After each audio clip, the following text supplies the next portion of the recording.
Bismillah, alhamdulillah, wassalatu wassalamu ala rasulillah wa ala alihi wa ashabihi wa mawala, la hawla wa la billah. Rabbi shrah li sadri wa yassir li amri wahlul 'uqdatam min lisani yafqahu qawli. Ya Fattah ya Ali ya Fattah ya Ali Tuhan Arifin yang kami hormati DKM Mushola Rawdatul Jannah dengan beserta kepengurusan yang tidak bisa kami bersatu, tapi insya Allah tidak akan mengurangi rasa hormat, rasa takdim kami kepada beliau, dan beliau senantiasa diberikan kesehatan oleh Allah Subhanahu wa Ta'ala. Mudah-mudahan beliau senantiasa diberikan kekuatan oleh Allah Subhanahu wa Ta'ala. Mudah-mudahan beliau beserta keluarganya, beserta seluruh pengurusan Mushola Rawdatul Jannah senantiasa dalam lindungan ridho Allah Subhanahu wa Ta'ala. Yang kami muliakan jamaah kajian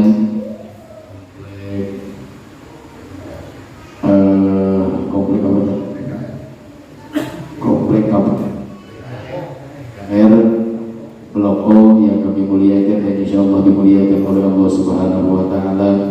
Pertama kali marilah kita bersama-sama memanjatkan puja dan puji syukur kita kehadirat Allah Subhanahu wa Ta'ala, yang mana alhamdulillah berkat inayah, berkat pertolongan Allah, berkat hidayah, berkat taufiknya Allah Subhanahu wa Ta'ala, kita pada malam hari ini bisa bersilaturahmi, bisa berkumpul, yang insyaallah ini tempat dimuliakan oleh Allah Subhanahu wa Ta'ala. Dan semoga berkat wasilah kumpulnya kita pada malam hari ini, berkahnya silaturahim kita pada malam hari ini, mudah-mudahan kita senantiasa diberikan maghfirah, ampunan oleh Allah Subhanahu wa Ta'ala. Berkat silaturahmi kita senantiasa diberikan keberkahan oleh Allah Subhanahu wa Ta'ala. Dan berkat silaturahmi ini kita memohon kepada Allah Subhanahu wa Ta'ala, kita meminta kepada Allah Subhanahu wa Ta'ala, mudah-mudahan kita nanti ketika meninggal dalam keadaan husnul khatimah. Ala hadihi niyah wa ala kulli niyatin sholihah lillahi wa li syafaati Rasulillah. Al-Fatihah. A'udzu billahi minasyaitonir rajim. Bismillahirrahmanirrahim. Alhamdulillahirabbil alamin arrahmanir rahim maliki yaumiddin. Iyyaka na'budu wa iyyaka nasta'in ihdinas siratal mustaqim siratal ladzina an'amta 'alaihim ghairil maghdubi 'alaihim waladdallin wa liwalidayya amin. Para bapak, para jamaah, para ibu yang sama-sama hadir, yang kami muliakan dan insyaallah dimuliakan oleh Allah Subhanahu wa Ta'ala. Maka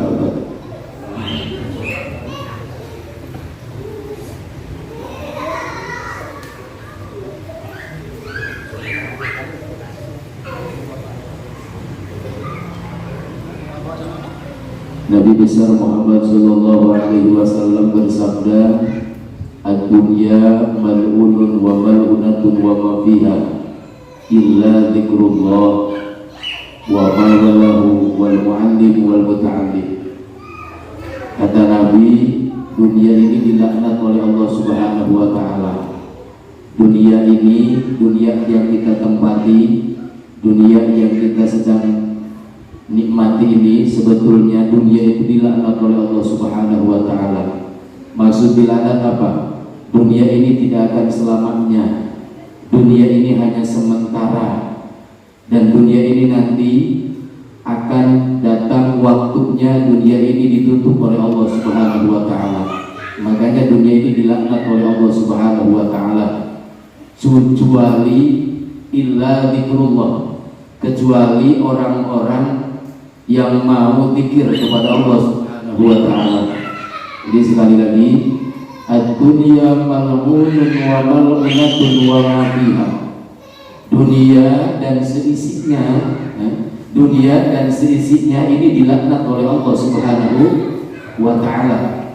Sekali lagi, dunia dan seisinya dilaknat oleh Allah Subhanahu wa Ta'ala, kecuali illa dzikrullah, kecuali orang-orang yang senantiasa ingat sama Allah, orang yang senantiasa lisannya basah mengucapkan asma Allah, kecuali orang-orang yang mau berzikir kepada Allah. Makanya kita ketika membaca istighfar, ketika kita membaca sholawat, ketika kita membaca tasbih, ketika kita membaca takbir, ini merupakan salah satu bentuk respon kita bahwasanya kita tidak mau termasuk orang-orang yang dilaknat oleh Allah Subhanahu wa ta'ala. Dan bersyukurlah, berterima kasihlah ketika kita ditakdirkan oleh Allah Subhanahu wa ta'ala menjadi orang-orang yang mau senantiasa berzikir kepada Allah Subhanahu wa ta'ala, karena termasuk golongan yang tidak akan dilaknat oleh Allah Subhanahu wa ta'ala. Yang kedua, golongan yang kedua yang akan tidak mendapatkan laknatnya Allah Subhanahu wa ta'ala, wa ma walahu, sesuatu fasilitas, sesuatu tempat atau barang yang dipakai untuk zikir, yang dipakai untuk thalabul ilmi, termasuk musola, Raudhatul Jannah, tempat yang kita pakai pengajian pada malam hari ini, bahkan termasuk sajadah yang saya duduki ini, tempat yang kita duduki pada malam hari ini, bahkan maaf, minuman, makanan yang ada di tempat ini yang disediakan untuk memfasilitasi acara zikir, memfasilitasi acara thalabul ilmi ini, insya Allah itu semuanya tidak termasuk yang dilaknat oleh Allah Subhanahu wa ta'ala. Amin ya Allah ya Rabbal. Pakaian kita yang kita pakai pada malam hari ini, pakaian yang kita pakai untuk berzikir kepada Allah, pakaian yang kita pakai untuk mengaji, mencari ilmu, ini termasuk pakaian yang insya Allah tidak akan dilaknat oleh Allah Subhanahu wa ta'ala.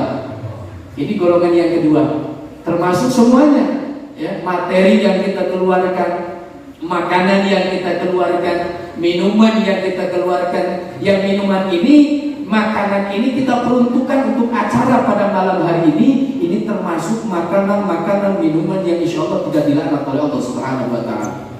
Bahkan para ulama menyebutkan minuman yang disediakan di tempat pengajian, minuman yang disediakan di tempat thalabul ilmi, di tempat majlis zikir, ini bisa menjadi syifa, menjadi obat untuk kita semua. Makanya kalau disediain makanan, ya, kalau disiapkan makanan sama panitia sama DKM nih, makanannya dihabisin, ya, makanannya dihabisin. Insya Allah nih makanan minuman yang insya Allah tidak akan dihisab oleh Allah Subhanahu wa ta'ala, karena ini dipakai pengajian, dipakai untuk thalabul ilmi, dipakai untuk zikir. Yang kedua, yang tidak termasuk golongan yang tidak mendapatkan laknatnya Allah Subhanahu wa ta'ala, yang kedua adalah al-muallim. Ma makna al-muallim? Siapa itu muallim? Muallim itu orang yang pintar, orang yang diberikan oleh Allah ilmu agama, orang yang diberikan oleh Allah pengetahuan wawasan tentang agamanya, plus orang tersebut mengamalkan ilmunya, itu baru disebut muallim. Ya, baru disebut muallim. Tahu ilmunya, diberikan ilmu oleh Allah dan mengamalkan ilmunya, itu namanya muallim. Orang-orang ini, golongan-golongan muallim ini yang diberikan ilmu oleh Allah dan mengamalkan ilmunya, ini termasuk orang-orang yang tidak akan dilaknat oleh Allah Subhanahu wa ta'ala. Yang keempat, kata Nabi, golongan yang tidak akan mendapatkan laknat dari Allah Subhanahu wa ta'ala, wal muta'allim. Siapa itu wal muta'allim? Orang yang mau belajar, orang yang mau mencari ilmu, orang yang mau belajar, mencari ilmu, orang yang memperbaiki wawasannya, pengetahuannya, ilmunya, yang merasa kurang dengan ilmunya, terus mau mencari ilmu. Ini orang-orang yang insya Allah tidak termasuk orang-orang yang dilaknat oleh Allah Subhanahu wa ta'ala. Semoga kita semua yang hadir di sini, umumnya saudara-saudara kita yang belum bisa hadir sama kita doakan semoga nanti ke depannya bisa hadir bersama kita. Dan semoga yang sudah hadir diberikan keistimewaan dan istiqomahan oleh Allah Subhanahu wa ta'ala sehingga kita mendapatkan ridho dari Allah Subhanahu wa ta'ala. Untuk menjadi seorang yang alim kita susah. Ya. Kalau kata ininya sudah bukan zamannya lagi. Kita mau jadi orang alim itu harus pesantrennya puluhan tahun, nggak cukup cuma buka Google, nggak cukup cuma sekarang buka YouTube, ya. Nggak cukup kita cuma sekarang baca buku instan, nggak cukup. Makanya kalau kita mau menjadi seorang alim itu agaknya udah telat ya, udah telat. Yang keempat ini yang kita belum telat, insya Allah harus menjadi orang-orang yang muta'allim, orang-orang yang merasa kurang dengan ilmunya, orang-orang yang butuh dengan ilmu dan mau mencari ilmu. Masalah paham dan gak pahamnya itu bukan urusan kita. Mau paham, gak paham, pinter, gak pinter, habis ngaji kok gak pinter-pinter, itu bukan urusan kita. Kita gak usah pusing-pusing ngurusin itu bukan ranahnya kita, itu ranahnya Allah Subhanahu wa Ta'ala. Karena yang memberikan pemahaman, yang memberikan kepintaran itu Allah Subhanahu wa Ta'ala, bukan guru, bukan ustaz, bukan kiai, bukan habaib, tapi yang memberikan kepintaran kepada kita itu hakikatnya Allah Subhanahu wa Ta'ala. Kita sekolah, di sekolahan ada yang pinter, ada yang belum pinter, bukan bodoh. Ada yang pinter, ada yang belum pinter, ya. Ada yang semi pinter, ya. Ada yang udah setengah, agak-agak pinter. Nggak sama semuanya. Satu kelas itu nggak mungkin semua pinter, nggak ada. Karena yang memintarkan itu bukan ustadznya, yang memintarkan itu bukan gurunya, yang memintarkan itu bukan kiainya, ya, melainkan yang memberikan kepintaran itu Allah Subhanahu wa Ta'ala. Makanya dalam setiap kumpulan ada yang paham, ada yang belum paham, ada yang udah pinter, ada yang belum pinter, sampai sekarang nggak pinter-pinter. Tapi itu jangan jadi masalah, karena yang diwajibkan oleh Allah kepada kita itu cari ilmunya, mau bertanya, mau belajarnya, itu yang diwajibkan oleh Allah. Redaksi hadisnya jelas, thalabul ilmi fardhatun ala kulli muslimin wal muslimat. Thalabul ilmi, mencari ilmunya, berjalan ke tempat ilmunya, duduk di tempat ilmunya, itu yang diwajibkan oleh Allah. Bukan pinternya, pinter nggak wajib, ya, nggak diwajibkan pinternya, itu urusan Gusti Allah. Kalau pinter diwajibkan, kasihan yang nggak pinter-pinter. Kalau misalkan pinter wajib, kalau nggak pinter dosa. Banyak orang yang dosa itu. Soalnya kita ngajinya biasanya kalau orang Sunda bilang tuh ngaji kita itu barho. Apa itu barho? Kalau orang Sunda tuh tahu barho itu bubar bohong. Bubar pengajian terus bohong. Ya. Sekarang ada bahasa yang lebih ngetren lagi, bukan barho. Kalau orang Sunda bilang cingho, cicing kene geus bohong. Ya. Tapi itu nggak masalah, udah nggak masalah. Masalah paham nggak paham, pinter nggak pinter, itu bukan urusan kita. Yang diwajibkan oleh Allah, yang diwajibkan kepada kita itu syariat, mencari ilmunya, mencarinya, bertanyanya, kumpulnya, itu yang diwajibkan oleh Allah. Kita cari rezeki, Pak. Yang diwajibkan hasil rezekinya, dapat uangnya apa mencari uangnya? Saya tanya sekali lagi, yang diwajibkan mencarinya apa dapat uangnya? Yakin? Yakin? Yang diwajibkan sama Allah kita berusaha mencari uangnya atau hasil dapat uangnya? Ibu gak jawab gitu kan? Ibu teriak gitu kan di belakang. Ya dapatnya juga harus. Nggak diwajibkan masalah hasilnya, karena itu bukan urusan kita. Kita dagang, kita berjualan, berjualan, dagang, itu yang diwajibkan dagangnya, yang diwajibkan berusahanya, yang diwajibkan kita berusaha mencari rizki, itu yang diwajibkan. Karena kita udah mencari rizki, udah berusaha mencari rizki, udah berusaha kita mencari nafkah untuk istri dan anak, itu udah gugur kewajiban kita. Masalah hasil nggak ada hasilnya, masalah besar dan kecilnya, sekali lagi itu bukan urusan kita. Dan jangan coba-coba masuk ke dalam ranah itu. Kalau kita masuk ke dalam ranah itu, yang pusing kita, yang pusing kita. Makanya banyak orang yang kerja mudah, syariat udah, ikhtiar udah, tapi nggak dapat. Nah gitu. Ada yang dapat, ada yang enggak. Ada yang banyak, ada yang sedikit. Ada yang kecil, ada yang besar. Itu beda-beda. Karena ranahnya Allah, yang menghendaki besar dan kecilnya itu Allah, dan yang tahu mana kita perlunya itu Allah. Kita jangan suka mengatur Allah. Emang ada yang mengatur Allah? Ada, Pak. Gak kerasa kadang kita mengatur Allah. Kita kerja nih, kita cari uang nih, ya harusnya ini hasil nih. Harusnya saya ini hasil kerja dari pagi sampai sore, kok nggak dapat apa-apa. Padahal harusnya kita hasil nih. Yang mengharuskan siapa? Yang mengharuskan hasil siapa? Seakan-akan kita itu memaksakan kehendak Allah. Lah kamu siapa? Kok ngatur-ngatur sama Allah? Seakan-akan kamu yang punya wewenang untuk mengatur rezeki. Betul nggak? Betul tidak? Lah kita nggak sadar. Kalau kita mau sadar, yang diwajibkan Allah itu berusahanya. Yang diwajibkan Allah berikhtiarnya.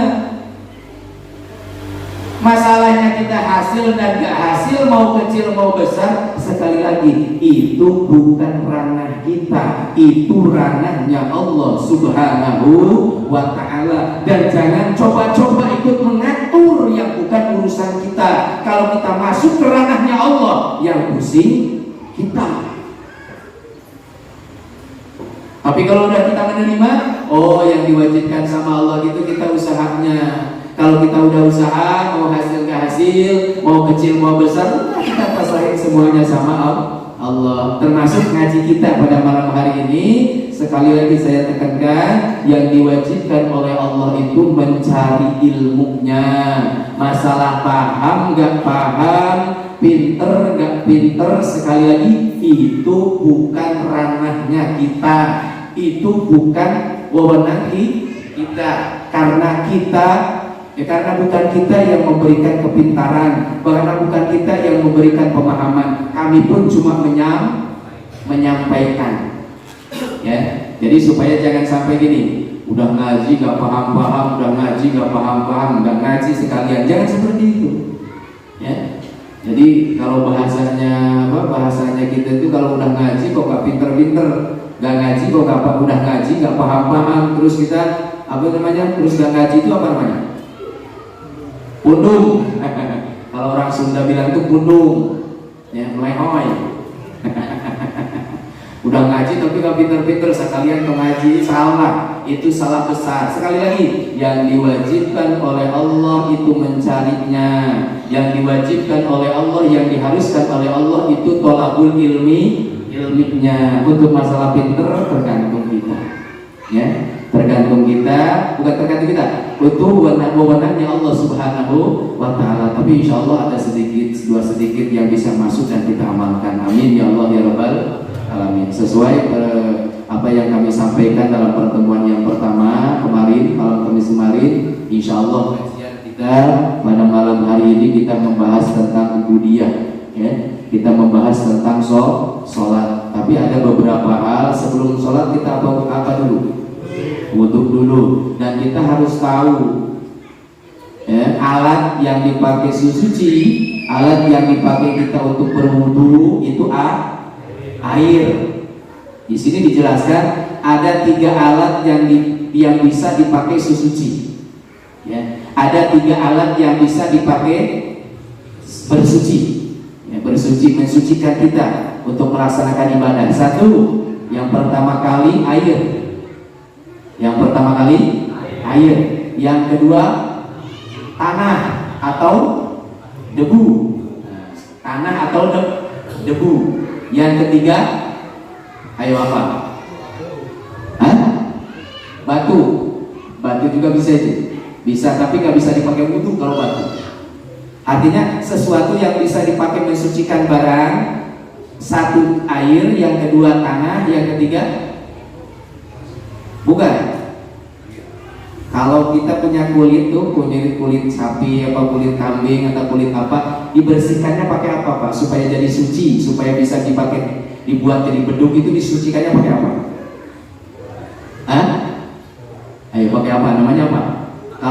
kitabnya itu dabag. Dabag bahasa kitabnya itu dabag. Al-miyah wat turab wat dabag. Miyah itu air, wat turab itu tanah, dan yang ketiga itu dabag. Dabag itu sejenis apa ya? Sejenis yang dipakai ngebersihin itu loh, yang dipakai ngebersihin pakai kulit sapi supaya bersih, terus dipakai bedu. Itu biasanya pakai apa? Ada yang tahu nggak? Hah? Bahasa kitanya apa?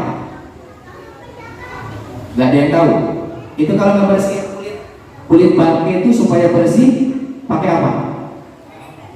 Bangkai sapi. Bangkai sapi kulitnya itu udah jadi bangkai. Terus kita sucikan supaya jadi suci pakai apa tuh? Ada yang tahu nggak?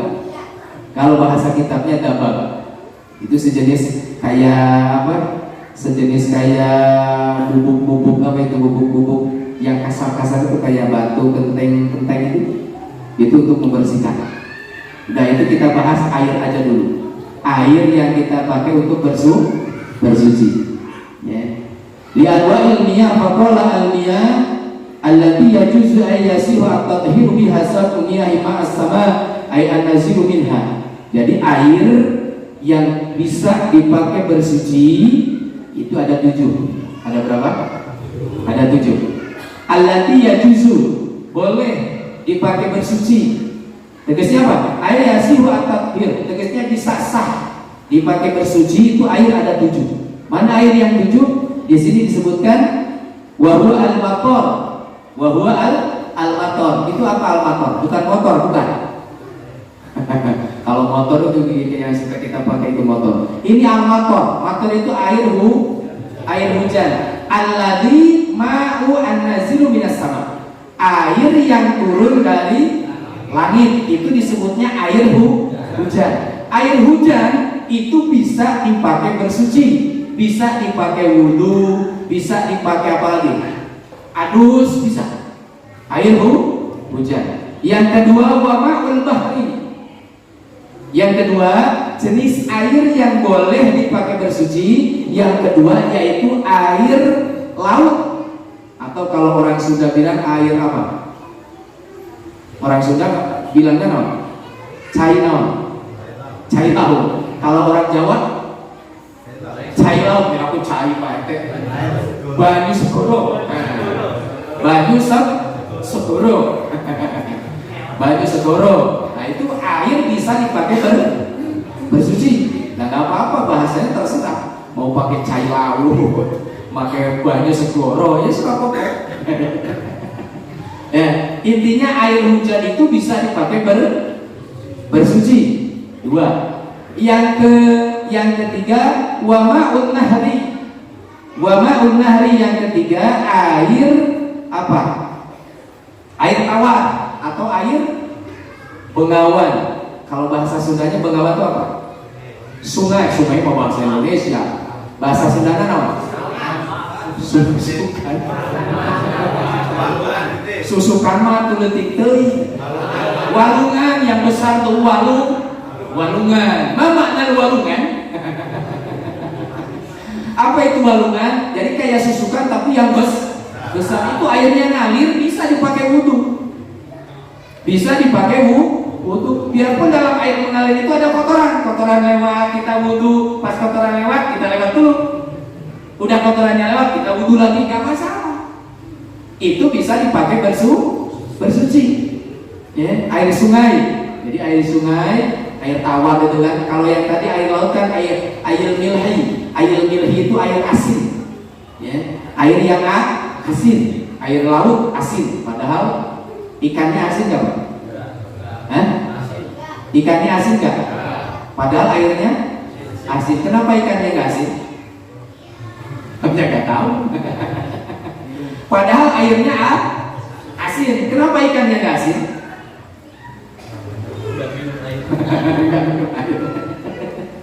Ayo PRT bingung. Padahal air laut itu asin. Kenapa ikannya nggak asin? Ayo PRT.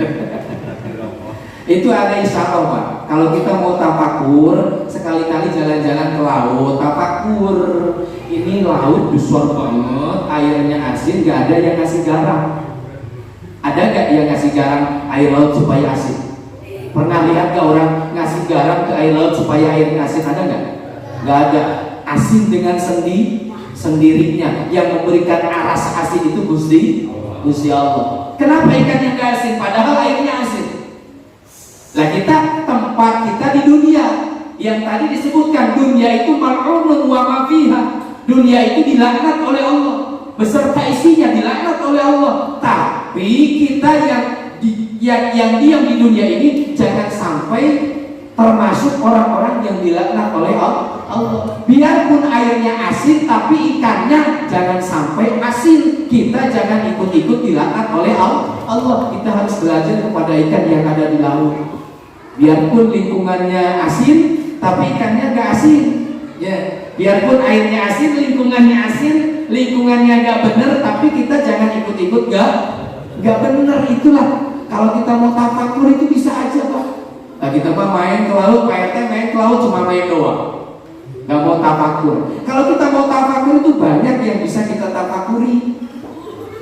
Termasuk kalau kita main ke laut, kita tafakur, ikannya banyak, terus ikannya kok nggak bisa asin ya, padahal airnya asin. Kalau kita mau analogikan sama kehidupan kita, hidup kita itu harus seperti ikan. Biarpun di dalam air yang asin, tapi rasanya enggak asin. Biarpun kita hidup di dunia yang fana, dunia yang rusak, dunia yang nggak jelas dan nggak kekal. Ya, dunia kan ya tempat yang nggak benar, dunia itu tempat yang nggak benar sebetulnya. Ya, dunia yang nggak benar, tempat yang nggak benar. Tapi kita jangan sampai jadi orang yang nggak benar. Harus seperti ikan. Ya, itu udah berapa jenis air tuh? Satu tadi air apa? Air hujan. Yang kedua air laut. Yang ketiga air sungai. Yang keempat, wa ma'ul bi'ri. Apa itu wa ma'ul bi'ri? Wa ma'ul bi'ri itu air sumur. Air sumur. Wa ma'ul aini atau air sumberan, air nyusu. Yang disebut kalau orang Sunda itu air nyusu. Kalau bahasa Indonesianya air nyusu air apa? Mata air. Kalau Jawa? Hah? Oh. Pak RT Jawa paham. Jadi air yang memang nggak habis-habis, air yang memang ada sumbernya kayak air sumur, itu bisa dipakai berwudu, bisa dipakai bersuci. Itu udah berapa tuh? 4. Berarti tinggal berapa? Kalau 7 tinggal berapa? 3. Yang selanjutnya wama usalji. Yang selanjutnya air salju. Air salju bisa dipakai berwudu, bisa. Air buah salju bisa dipakai berwudu. Wama'ul barod atau air yang apa disebut? Wama'ul bardi atau air es. Air es yang kalau air es terus jadi buah disebut apa? Air apa? Jadi air salju. Itu kan asalnya dari air yang dingin terus jadi air salju. Itu bisa dipakai berwudu.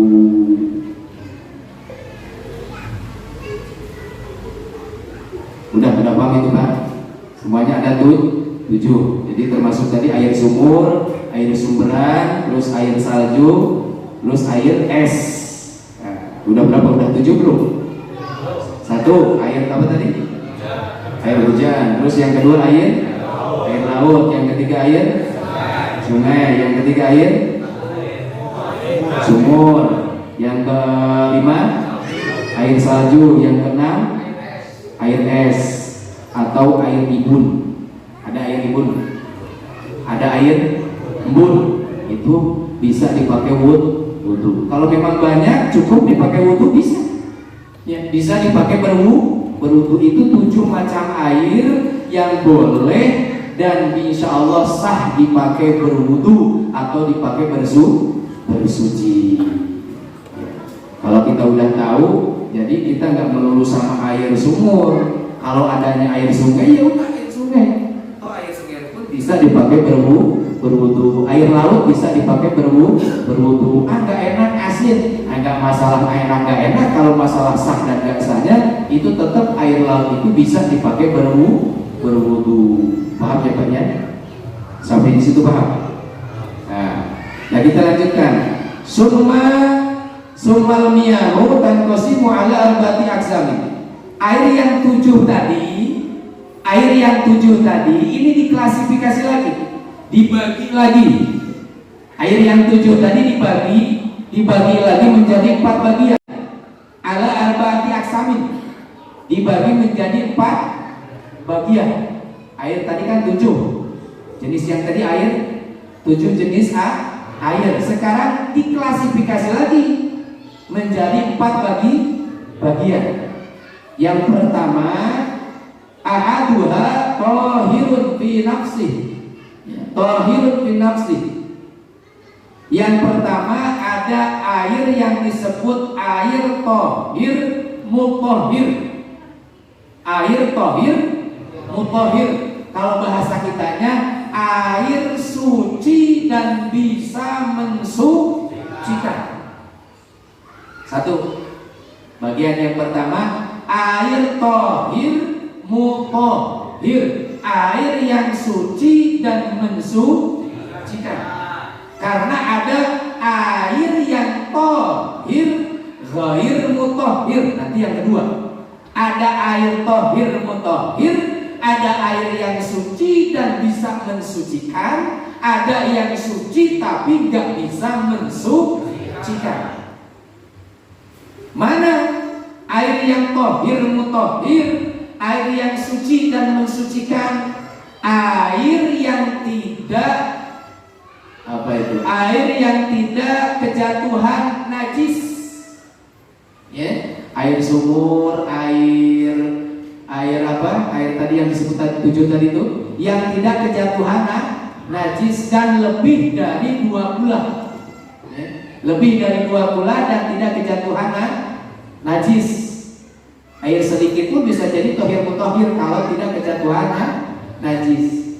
Jadi tahir mutahhir itu air yang suci dan mensucikan.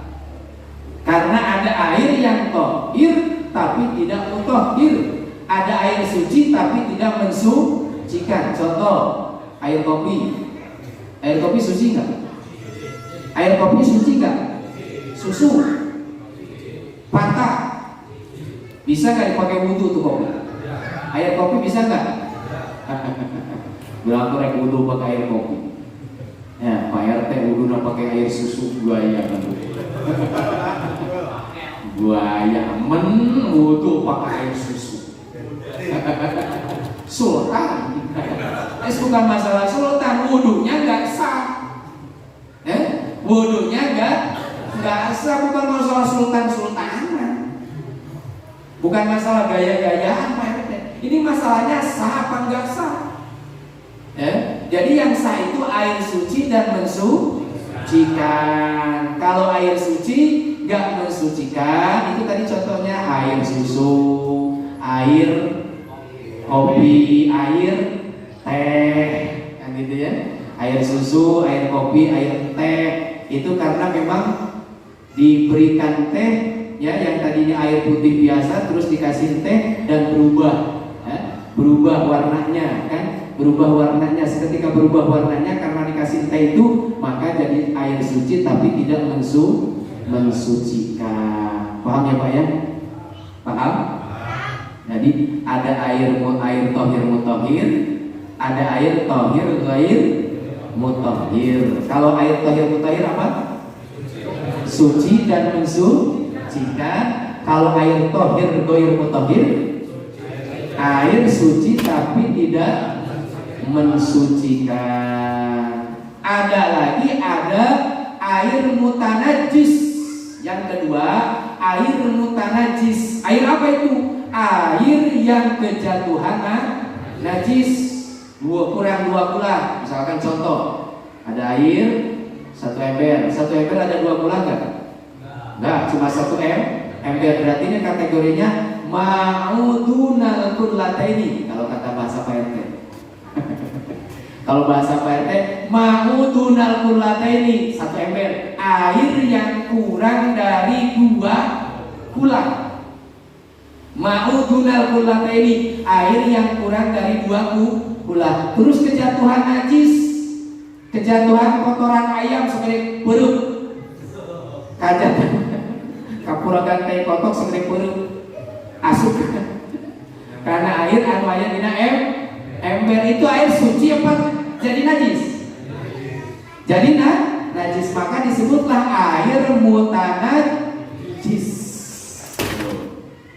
Jadi ada air suci dan mensucikan, ada air yang mutanajis, air yang gak bisa dipakai bersuci. Dua. Yang ketiga, klasifikasi air yang ketiga, wa ma'ul mutaghayyar. Apa itu ma'ul mutaghayyar? Air yang berubah. Ya. Air yang berubah. Bisa ada kalanya berubah rasanya, berubah warnanya, atau berubah baunya. Nah, ada yang berubah rasanya, ada yang berubah warnanya, ada yang berubah baunya. Itu air mutaghayyar bisa nggak dipakai wudhu? Yang jawab anak kecil. Gua air mutaghayyar, air yang berubah itu tergantung berubahnya dengan sendirinya, dengan tidak disengaja. Contoh, kita punya punya kolam. Kita punya kolam. Kalau bahasa orang Sunda tuh kolam tuh balong. Tahu balong ya? Kalau bahasa Jawa apa Pak? Belumbang. Kita punya belumbang. Kita punya kolam, punya balong. Yang di atas balong itu ada pohon. Yang pohon tersebut banyak daunnya, sehingga saking banyak daunnya jatuh ke kolam tersebut. Daun-daunnya jatuh ke bawah dan kolam tersebut jadi berubah warnanya. Yang tadinya bening jadi hijau. Berubah nggak? Berubah apa yang berubahnya? Warnanya. Itu berubah warnanya nggak masalah, dipakai wudhu nggak masalah. Itu tetap suci dan bisa mensucikan. Itu berubah dengan sendirinya, ya, berubah dengan sendirinya. Tapi kalau berubahnya karena kita yang merubah, contoh, kita misalkan punya air, kita panaskan, kita godong airnya, kita panaskan airnya, kita tahur airnya, kalau orang sudah bilang. Udah ditahur terus dicemplungin sari wangi. Dicemplungin. Disukani sari wangi, Pak. Dikasih sari wangi terus berubah warnanya jadi air apa? Air teh. Dikasih kopi, kapan api jadi apa? Ya, air kopi. Gitu. Air kopi. Dikasih susu jadi air susu. Jadi berubah kan? Berubah. Warnanya berubah, rasanya berubah, baunya berubah. Itu mah ma'ul mutaghayyir yang sudah tidak bisa dipakai bersuci. Suci tapi tidak bisa mensucikan. Paham Pak? Sampai di situ paham? Ya, jadi itu. Jadi sekali lagi supaya kita nggak lupa, ya, supaya kita nggak lupa, air itu semua yang bisa dipakai bersuci ada berapa? 7. Pertama air hujan, yang kedua air laut, yang ketiga air sungai, yang keempat air sumur, yang kelima air salju, yang keenam air es. Air es itu ya air salju. Air sumber air nyusu.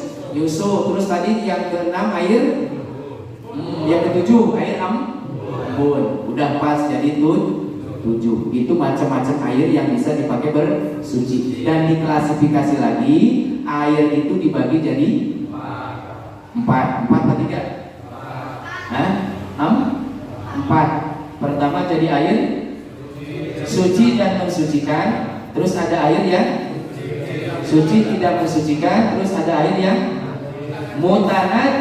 mutanajis, dan ada air yang mutaghayyar atau berubah. Cukup sampai di situ dulu kajiannya. Nah, sekarang kita buka sesi pertanyaan.